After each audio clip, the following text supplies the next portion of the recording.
Welcome to the 775 Alive podcast, your rural Nevada headquarters for decoding politics, economics, and general global shenanigans. I'm Scott Gaworski, PhD historian, here to explain the smart lessons of history we are likely to ignore. And with me as always is my co-host, Crystal Newton, business strategist, breaking down why Nevada's hustle is stronger than a sagebrush root in a windstorm. Saddle up for a wild ride through today's most important news. Okay, welcome back here to 775 Alive. We decided to do an interesting episode this week, in part because one of the things we've gotten some questions for over the last year and a half is, of course, Nevada is the only state in the union that allows legalized brothels to operate. And those are predominantly within the rural communities here at the 775. So joining Crystal and I today is Bella Cummins, who's the madam at Bella's Hacienda there in Wells. So welcome. Oh, thank you. Thank you. Yeah, I know it's really an honor to be here, and hopefully we'll answer. Now, let's say we will answer some important questions people have. Right. And Bella's got a new book out called Sexual Healing that makes some proposals about extending the Nevada model of brothels nationwide, which we'll get to. But I thought a good thing to start out with, well, of course, go ahead and give us a bit of your background and how you got into this industry, and then we could talk a little bit how brothels are currently operating here in the 775. Oh, I'd be happy to. So in the 80s, I married a man who was a little bit older than I was at the time.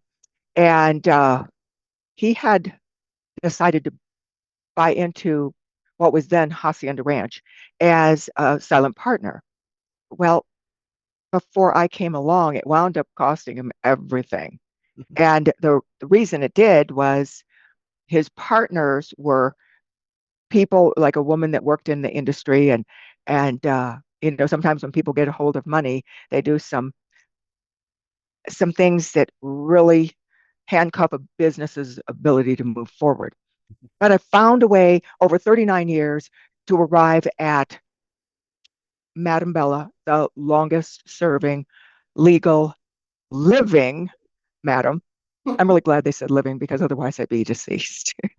But the brothel became my platform for growth, becoming who I am today, understanding people's needs. And interestingly enough, people always come in and know what they want. They always leave with what they need. Mm-hmm. And so it's very interesting for me to have been there that many decades, watched everything from the fact that there were no condoms required in the 80s to everything that's happened, even through a pandemic. It's really amazing, whether it was, a wall, a payphone, cell phones, the internet, CB radios, social media. Now we got AI. I mean, it's amazing where we've gone as a society. And yet, as you know, Crystal, it's easier to get same-sex marriage approved, divorce approved, cannabis, versus people understanding their requirements as a human being and how to do that safely. Yeah. How long have you been a brothel owner in Nevada? 1987. From 1987. And I'm curious because I spent 8 years dealing with highly regulated licenses in the cannabis industry. And what I saw from state governments with these licenses was really eye-opening and really kind of led me to getting into politics in the first place. I'm curious how the state of Nevada has treated the brothel industry over the last 40 years. Have they been fairly consistent? Has it been different administrations treating you differently? How's that been for you? The really basic sequence of events dealt with how to handle bills proposed in the legislature, and then when the women were actually identified as independent contractors, they wanted that $200. And once government takes licensing money, it isn't going to go away. Mm-hmm. So they actually put into motion the ability for us in rural Nevada to stay in business. So if you looked at the Nevada revised statute, of course, it goes back to 1970-71. And it's it needs updating desperately. Mhm. However, even even the attempts that I made to say, hey, even if it was, one of the local ones that we have, whether it was, um, you know, uh, I'll just say our local governing gentleman, I don't think they were ready to take on something that needed to just be reworded. For instance, if you're going to call legally licensed men and women prostitutes, how do you differentiate between illegal and legal when they have the same title? Hmm. And so I said, even to the city of Wells, I said, well, let's just put courtesan. Okay, Elko put sex worker. Do you know for sure that sex is happening behind the closed door? Well, no, we don't. So it's like the label is, it should have a label that says these are women and men that go through all of the requirements to be legal and licensed, and yet you want to group them in with everyone that does not. And so, I mean, even garbage men became sanitational engineers or something. It's like, can't we like move? And even, we'll say men and women that are in prison. Well, they keep changing how they describe them. And so I look at our ability to understand our humanness, our requirements for touch or intimacy or compassion or even some psychology or fun associated with it. And then you can probably have a little stick that can stir in some lust. Hmm. But all of those things happen behind that closed door. And because it's so misunderstood, there seems to be something that's more stuck than back in Venice in the 1500s Yeah. when they figured out that courtesans, or when they got into the Cortegiana Onesta, those women were they were literate. They had access to the libraries. They had access to read and write. They had all this, and you have all the nobility or the women of the nobility. All they know how to do is needlepoint. Hmm. And so it's like there is a lot to be said about that when someone, a man or woman, decides to be legal, licensed, in service. And it really is. Yes, money's involved, but there's way more than that. Hmm. Well, let's lay a little bit of groundwork because, of course, we talk about the fact that Nevada has legalized prostitution, or and legalized brothels, Okay. but um, prostitution in terms of street walking is, of course, still illegal. But it's not all of Nevada, right? What's the restrictions on the operation of brothels here within the state? All right. Yeah. Population is in Reno and Vegas. All right. Way, way back, the Hmm. mob ran those areas. And so the cap for population was 200,000. And then as it got up to 400,000, well, they upped it. Now I believe it's 600,000. But the fact remains, it would be an improvement and beneficial as a family location for some that go there with kids and things like that, that to have a district, let people go there. I know that there are the illegal things happening inside the casinos, as an example. There's probably things that deal with trafficking, maybe slavery, maybe, I'm hoping no children, but I'd be being ridiculous to say children aren't involved. Hmm. In those areas, when it's investigated, there is an issue. And how is a person going to approach people being taken advantage of, and with where it's against their will? And yet you look at a brothel and they have to go through FBI fingerprinting. There's all of these medical requirements, and they have to have the Nevada state business license, and then they have to take this same sheriff's application with them for the prints over to the city. Then they get a work card. There isn't any support in, we'll just say, the small communities, that not are they in favor of brothels? Are they in favor of business? Mm-hmm. And that's really the issue. Well, we had our little cannabis grow there. Well, guess what? It isn't there anymore.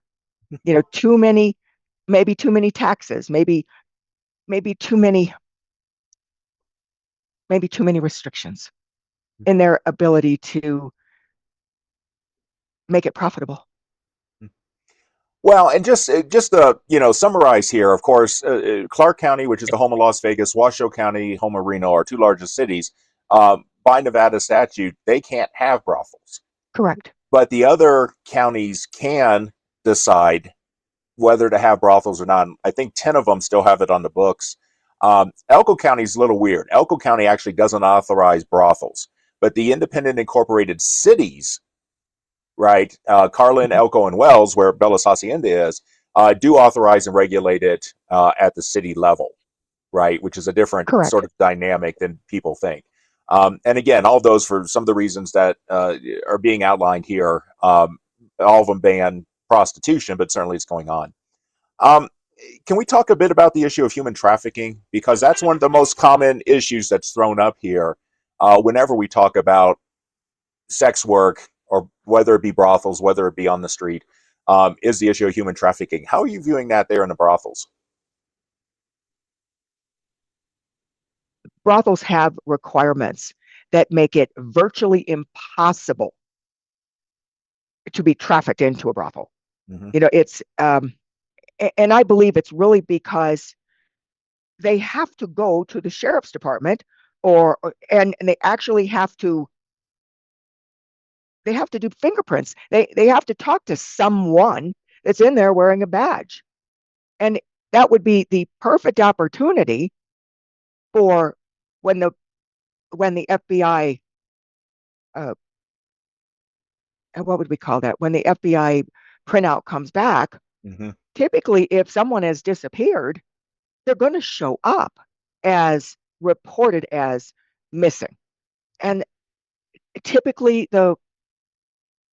and this is in my opinion, there is a possibility that it happens with women in their upper teens where they get promised the money or the dancing or or they kind of fall in, let's say, love a little bit at this attraction, and he's gonna take care of everything. And then all of a sudden she's gone. Mm-hmm.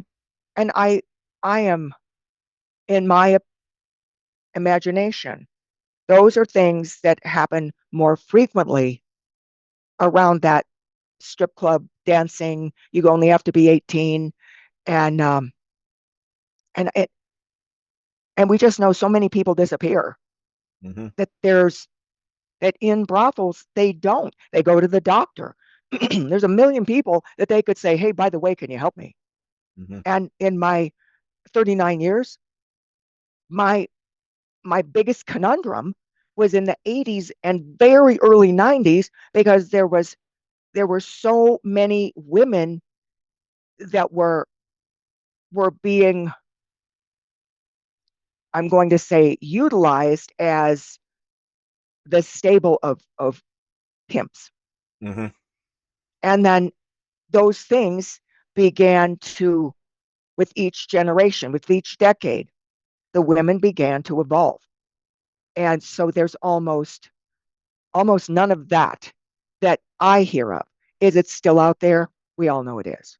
Mm-hmm. And I have also, in my imagination, heard that for decades, if someone is going to go down to Vegas to work and you wind up on the wrong street corner or in the wrong casino or in the wrong area where someone else has that turf, you may or may not survive that. And it's just not talked about. Crystal, Yeah, do you have a question? I actually almost have a question for you, Scott. I feel like Ella and I are going to be on the same. We're, I think we're both puzzled in the same way. It's difficult because I can see how you want to maintain social decorum, and it's not the prettiest subject to talk about socially, but I think we're all very aware of just how many people are being sex or have been sex trafficked across the border, including children. We have tens of thousands of children, hundreds of thousands of adults that got sex trafficked. And beyond anything, I'm just really upset that cartels are making tons of money off of this when it could be caught in our legal system with a proper business license. And the one benefit I didn't hear you say, Bella, was we get tax revenue from these people. So I guess my question to you, Scott, do you have any better insight as to why we won't pass any kind of legal pathway for this industry? Well, historically, this has always been a problem. Of course, Bella in her book writes a little bit. A big fan. Bella's a big fan of the Renaissance era, the courtesan models. When I was in graduate school, one of our faculty members was working on that. So, but traditionally, there's always been efforts. The traditional efforts have always been to crack down, particularly on street walking, and in many cases, winking at brothels, because brothels tended to be historically that's where the upper class men went, right? So they were sort of allowed. It was off the street. It didn't cause any problem. On your question, I think there's actually two issues. First of all, I think we're up against a morality issue. The feeling that if one allows legalized sex work or sensual services, is the term Bella uses in her book, that it becomes a slippery slope into allowing all types of sexual activity we don't want to happen. That's going to be hard to overcome, although ironically, we have very little of that. Well, I'll put it this way. Since I've been in Elko, I have seen far more on my trips back to France advertising or arguing about closing the sex shops that are all over the place than I have seen against the brothels here. But the second issue gets down to something we probably need to discuss, because this gets back to one of Crystal's points. There's a difference between legalization and decriminalization. And so there's not only an issue of not only this issue of should prostitution be a crime or not be a crime at whatever level, but do you legalize it and regulate it, or do you just decriminalize it and let the practitioners out on their own? Hey, what do you Yeah, think about that, Bella? The license that I have at Bella's, anything that happens inside that building is already decriminalized. Mm-hmm. Okay. But to decriminalize doesn't give anyone safety. Mm-hmm. All right. And so decriminalize, regulate, legalize. And then if you, in certain parts of my book, I talked about, I believe it was St. Louis, where they went and they had a doctor slip. They went to the sheriff's department or the police department. They were given a little card or a little slip or whatever it was. And that was working great. And then we get that puritanical, we don't want to know that's going on. Mm-hmm. And so that takes and it goes to regulated where people are safe, where we'll say disease isn't being spread, to underground. You look at South Dakota. Well, when they decided to bring in gambling, all their little brothels that were on the street had to go underground. So we keep pushing it underground.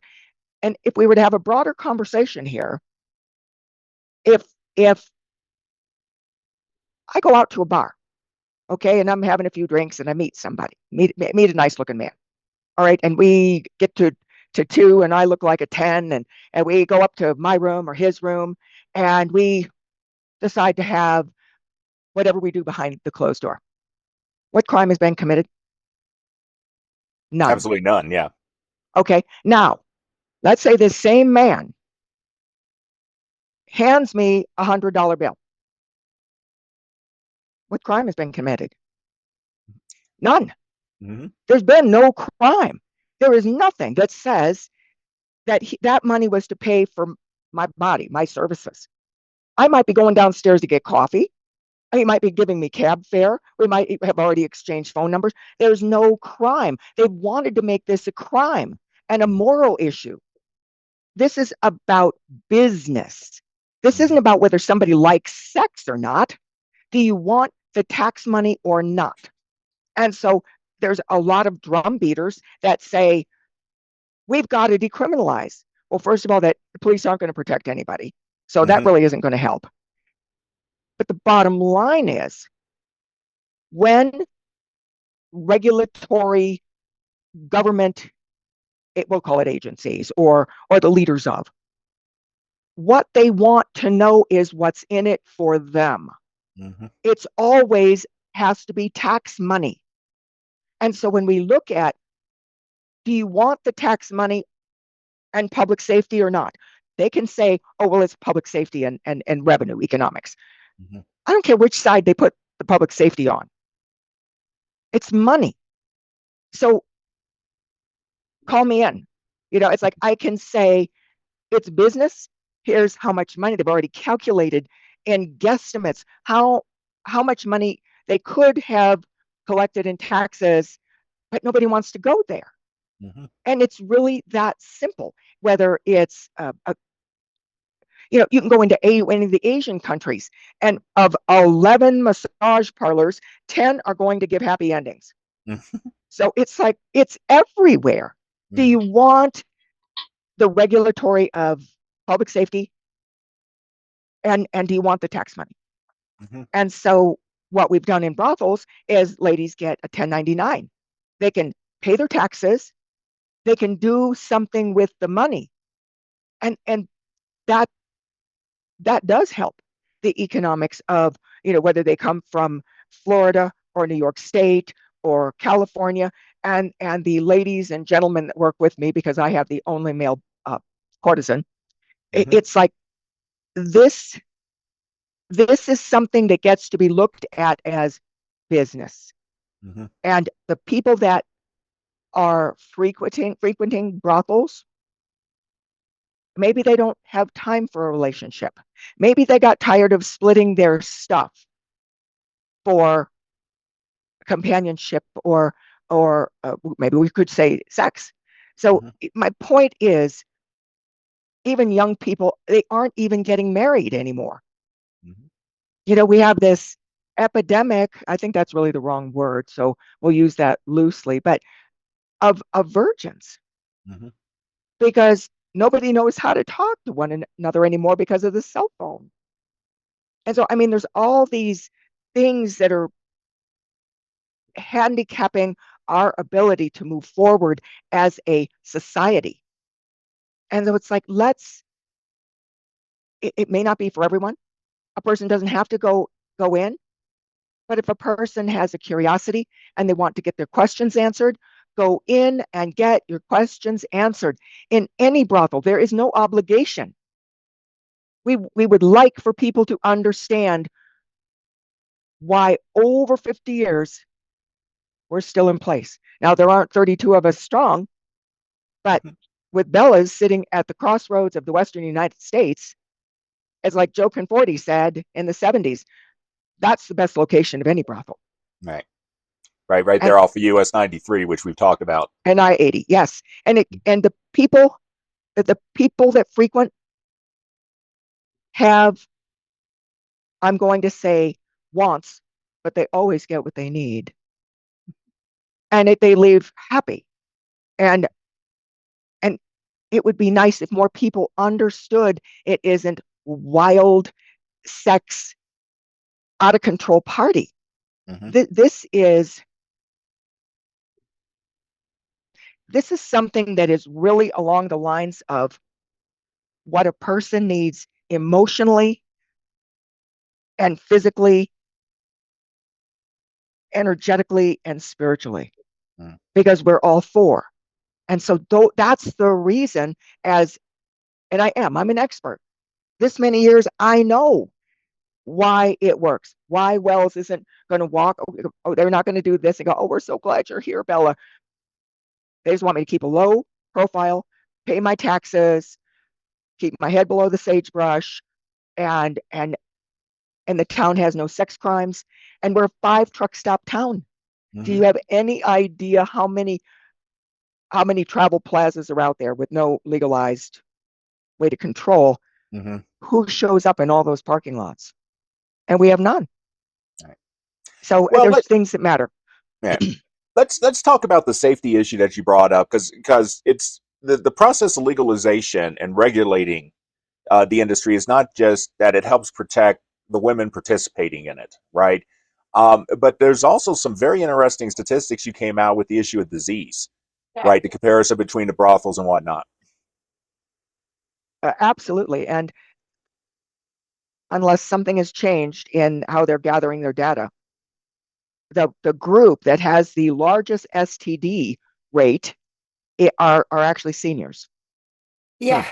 because they don't think protection's necessary. Mhm. And so, it's like truly, um, when the AIDS virus happened, everyone thought brothels would die, but it was different from that. The old concept of a guy saying, "Well, I'm taking a shower with a raincoat on," they had to evolve. Condoms had to evolve. Lubricant had to evolve. All of this had to evolve into something that could help prevent the ongoing sexual, sensual appetite that is very normal in people. Yeah, that was the thing that I thought of too, Scott, just from the CDC perspective. It's my understanding that the brothel workers have to get tested every month, which Every week, every every week, week. that's so far above and beyond everybody else. It almost, I mean, that's just from that angle. But I put together the disease issue with the loss of tax revenue, and really on the other side of that, enriching the cartel.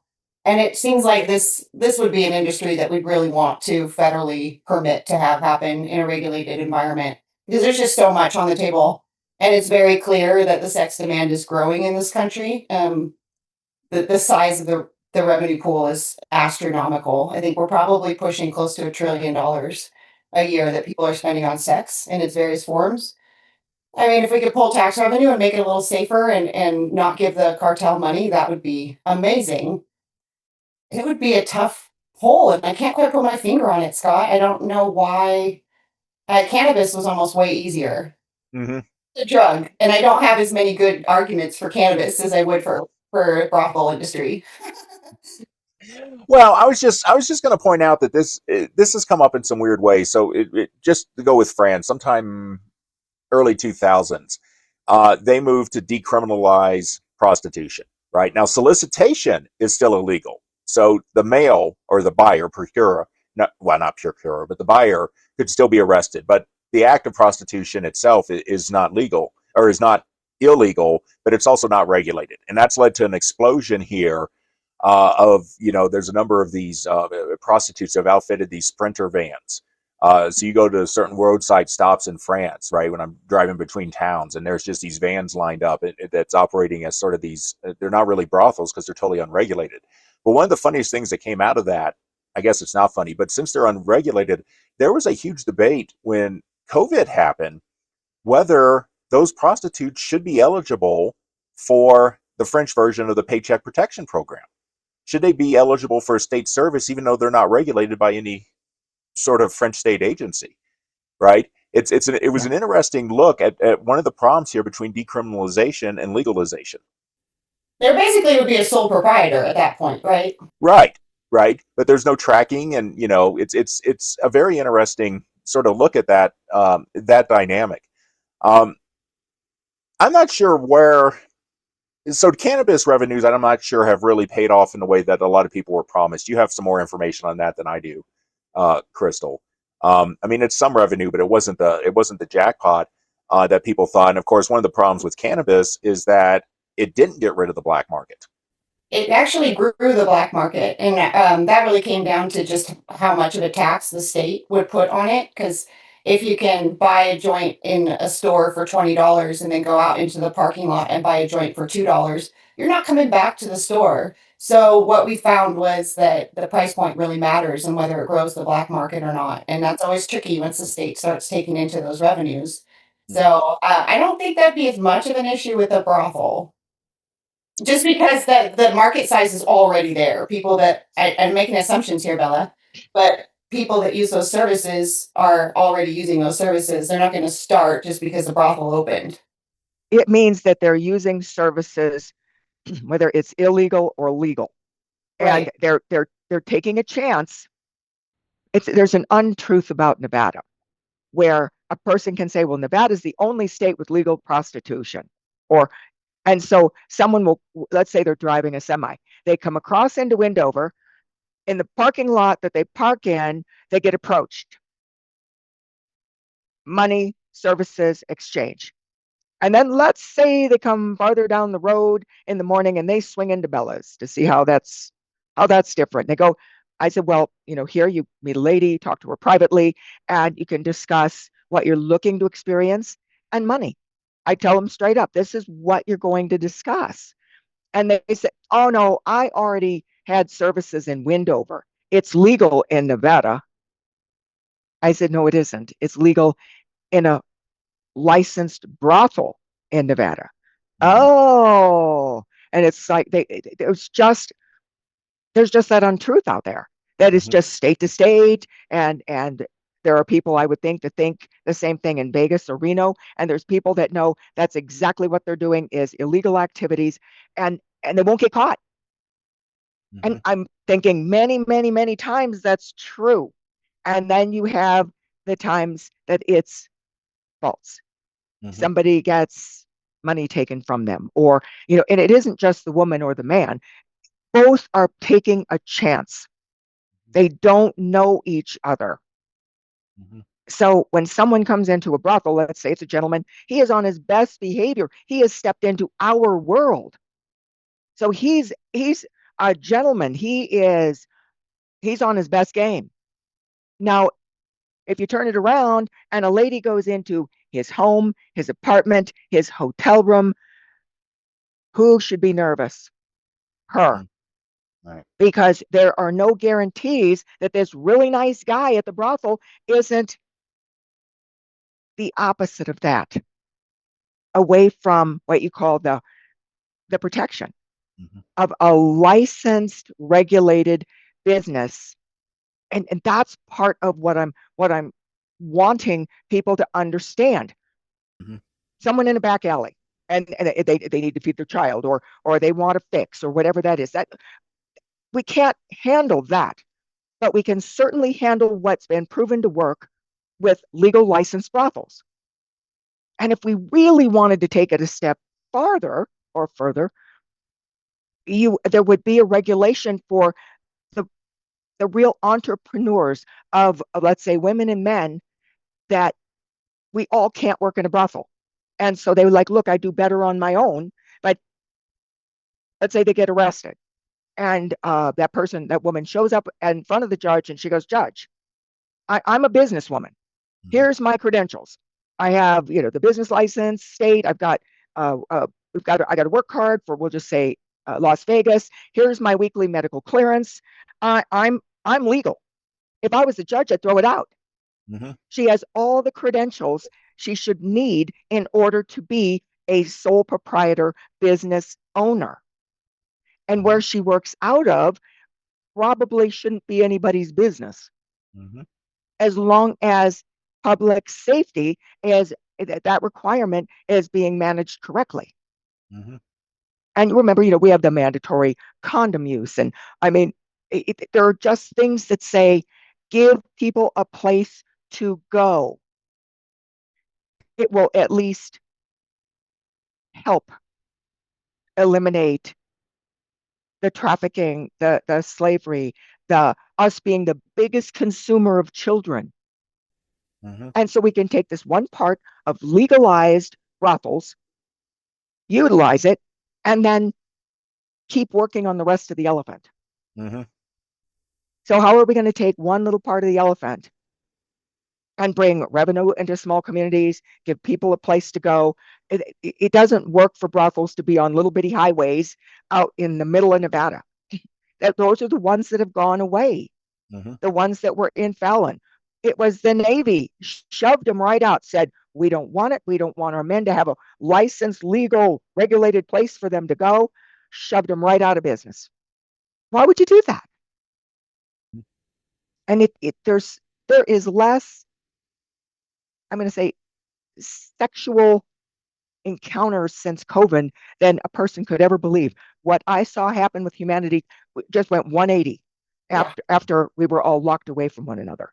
Mm-hmm. So it's an amazing for me to be looking out at the handcuffs that people that have no knowledge want to put on a real solution for what's happening on this globe. Well, Yeah. let's take a bit of a step back. Can you go ahead and just walk us through very briefly what happens when somebody goes to Bella's Hacienda? What's the process? Well, we're a brothel with the Yeah. convenience of a bar. All right. When a client rings the doorbell, we answer the door with "Welcome to Bella's." Typically, the first question is, "Have you been here before?" If the client says yes, then of course you bring them in. You still offer them something to drink if they'd like something, whether it's water or an alcoholic beverage. And then from there, even if the person's been there before, you do kind of a bullet point general reminder of how it's going to work. We're going to ring this bell. It's a lineup bell. The ladies will assemble on the other side of that curtain. From there, I'm going to give them about 3 minutes so they can make sure that they're ready, that they're got their shoes or lipstick or that they look exactly that like they want to appear in a lineup. And a lineup is merely the ladies coming out from behind the curtain. Each one introduces herself. Hi, I'm Sally. I am Sue. I'm Ashley. I mean, all the way down, however many ladies are there. That would be where I would sit down next to the client and I would say, "This is where you choose a lady. You can talk to all of them. Let's start with one. She'll show you around, and then you'll be able to talk privately about what you'd like to experience and money."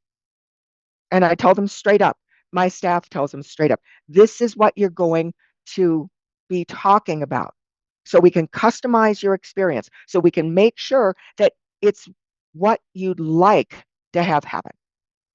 And then it's from there. Let's say he chooses a lady, and then he goes and she shows him a little bit of the house. They go sit down in what we call the conversation or negotiation room, and they're very close to the bar, but they're away from everyone where they can see. And these are my words: are they an energetic match?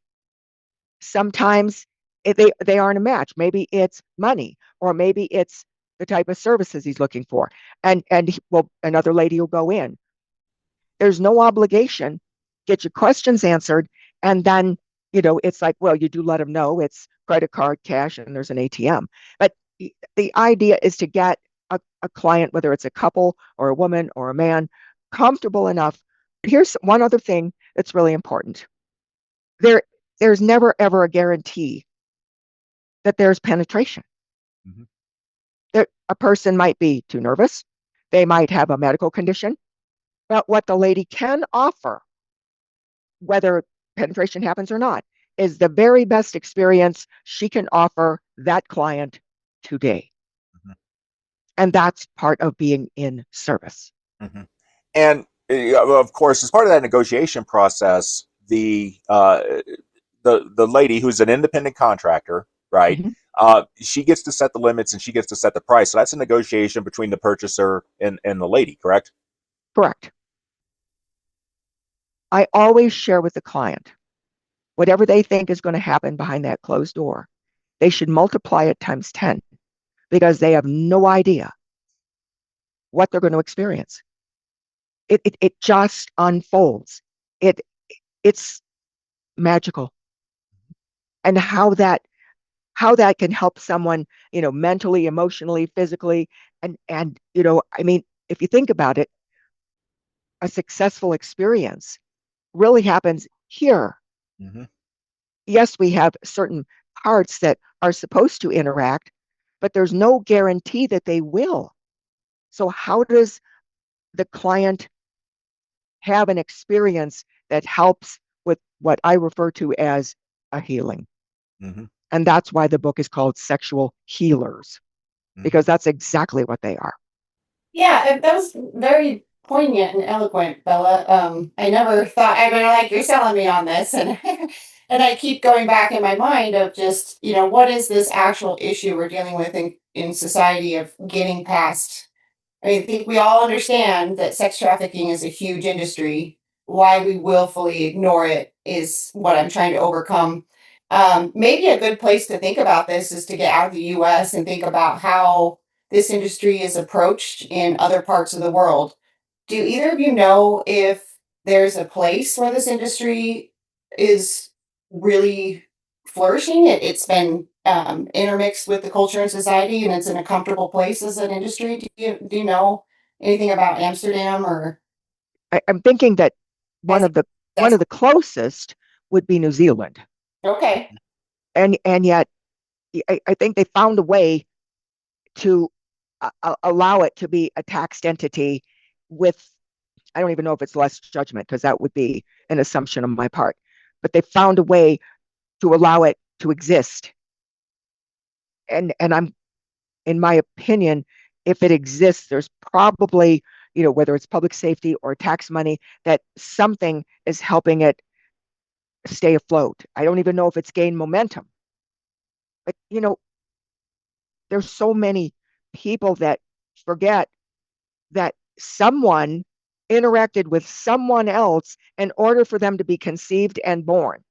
And then we want to ignore that and say, oh, well, really and truly, I came in an Easter basket. It isn't true. So how do you regulate effectively for the greater good of all? And those that don't want to be around it, for heaven's sakes, you don't you don't even have to talk about it. It shouldn't even pertain to that person's world. Just live your life.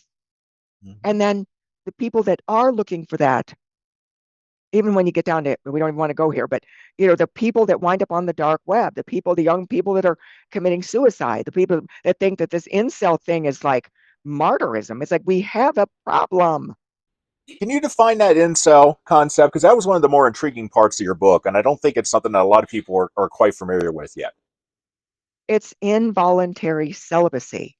Mhm. And there are many young people and people that are even a little bit older now that weren't able to attract someone from the opposite sex, and they became bitter about what they thought should just be gifted to them as far as interacting or sexual interactions, and that isn't how we work as people. Some of us get to have the love of our life. Most people never do. And how do they deal with the hormones?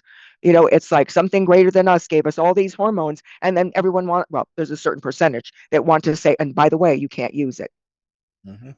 And then all of a sudden there's kind of a dirty trick where all the hormones start to go away, and maybe we don't feel quite as good as we used to. But the fact is, those hormones are there to be, I'm going to say, enjoyed, Mhm. but without taking and manipulating another. Mhm. Give people a place to go.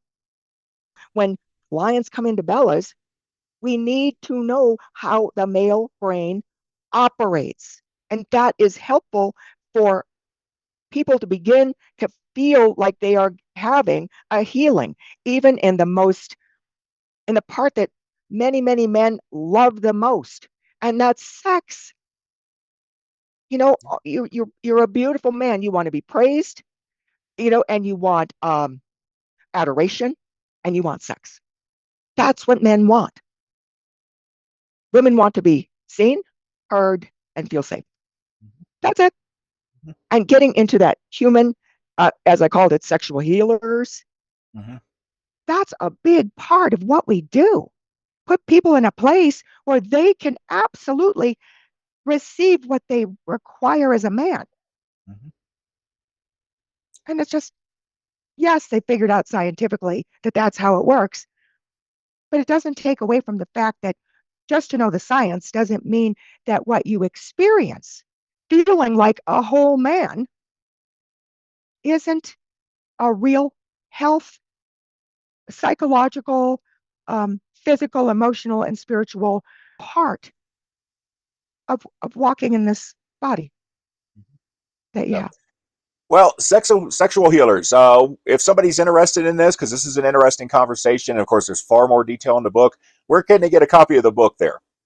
Well, it's on Amazon or it is on Ingram Spark, both Okay. places. And I believe it's a great read. It's enlightening, gives people something to think about, and then it's like moving into the people that are governing different states and getting a broader conversation about why this is good for their community or their state. Mm-hmm. And we get to talk about it. It's time. Yeah. And if they want to get in contact with you, how could they do so? Well, there's Sexual Healers 2025, and I believe it's at gmail.com. Did I get it right? Yeah. So. That's the one you sent us. I'll put it that way. Yes. Yes. Okay, well, thank you very much for being here. This is an interesting topic, and one of the more unique aspects, I think, Crystal will probably agree with me, of the 775 is the existence of these legal brothels. And of course, if you want to get hold of Crystal and I, go ahead and shoot us an email at info@775alive.com. But until then, thank you again, Bella, for joining us today. I'm Scott Gavorski. I'm Crystal Newton. And we'll see you around Bella the Cummins. 775. Thank you. Thank you. And we'll see you around the 775.